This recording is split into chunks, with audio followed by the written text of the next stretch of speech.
Hey everybody, Scorpion here. So next few videos are going to be kind of beginning to end, how to figure out what you're going to produce with solar, what you're going to make with solar, how to figure out what you're using, what's going to be left over with what you build, and that kind of thing. So this is going to be a little math in there, step by step, nice and slow. And then after we run through all these videos, I'm gonna create one long video showing all of it and beginning to end so you can follow it. But I figured it'd be nice to kind of break it down a little bit for y'all. So y'all stick around and let me know what you think about these next few, I don't know, 4 or 5 videos.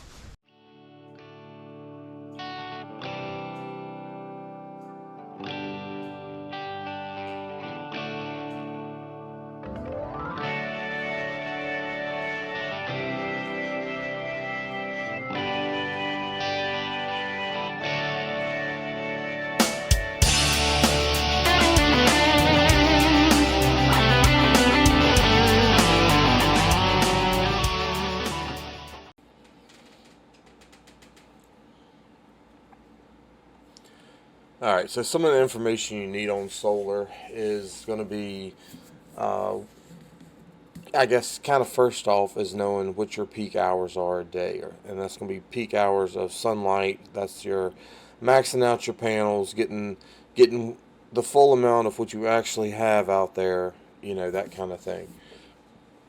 So, I found this site, and I'm going to drop this in the bottom for you. It just gives you a little bit of information. As you see over here on the side, there's a whole lot of different things about federal tax credits, state solar incentives, all kinds of other stuff. Some planning, some system design things, wiring, step by step, blah, blah, blah, on and on and on.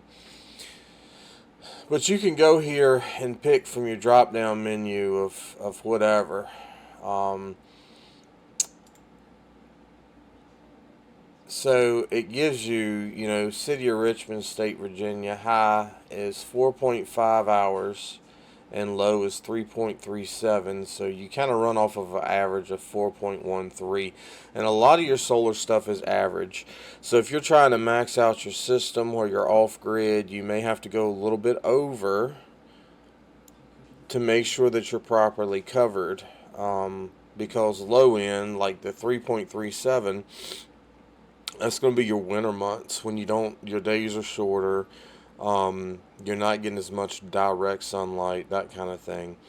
Your 4.5 is going to be your summer months when the days are longer and it's a little warmer outside and that kind of thing. And you come down here to the map and see, majority, I'd say, of the state is going to be in this zone here. Some of Texas, all of Florida, all the way up through here. Kind of makes me feel good that, I'm getting the same as kind of Florida down here. But that's your 4.5 hour peak sun. Then you drop into your 4.2. There's not a huge color change, but it's up here, all the way up in the main. You got a loop of it here. And then you've got some green up here, which is 3.5 Washington, that kind of thing. Now you do get a little bit longer over here, and this is more of the desert plain area where you're not dealing as much with, you've got a mountain range here and some mountains kind of through here.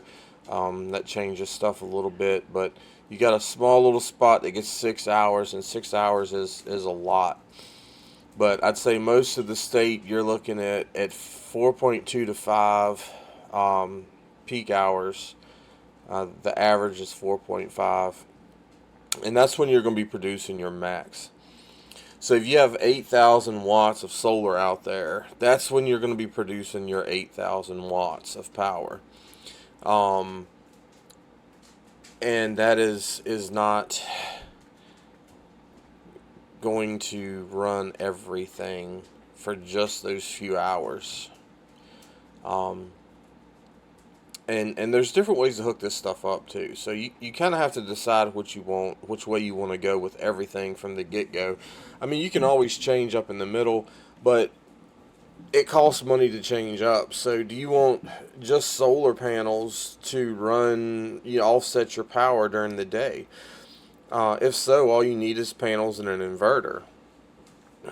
Um, do you want battery backups, which tend to be pretty expensive?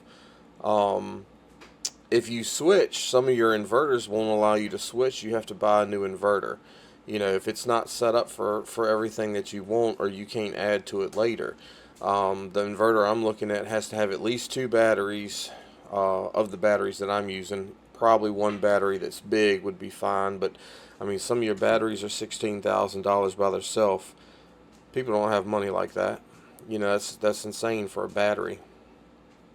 So, you know, you kind of have to lay out and do a little research and decide which way you want to go. You can offset your stuff and buy a cheaper inverter for now and just offset your power during the day.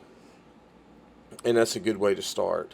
Later, buy a different inverter that allows you to hook batteries to it.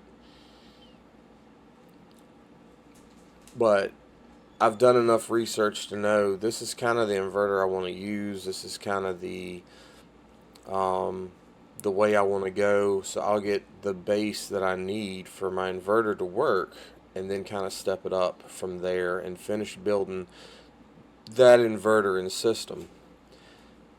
And then later, I can buy another inverter, more panels, that kind of thing. That kind of thing after I've maxed that system. Um, But there's all kinds of good useful stuff in this. So I'm gonna try to drop this website down there for you, so you can kind of see what you need and what you're looking at. And I'm gonna throw some other information in here next to try to help you out with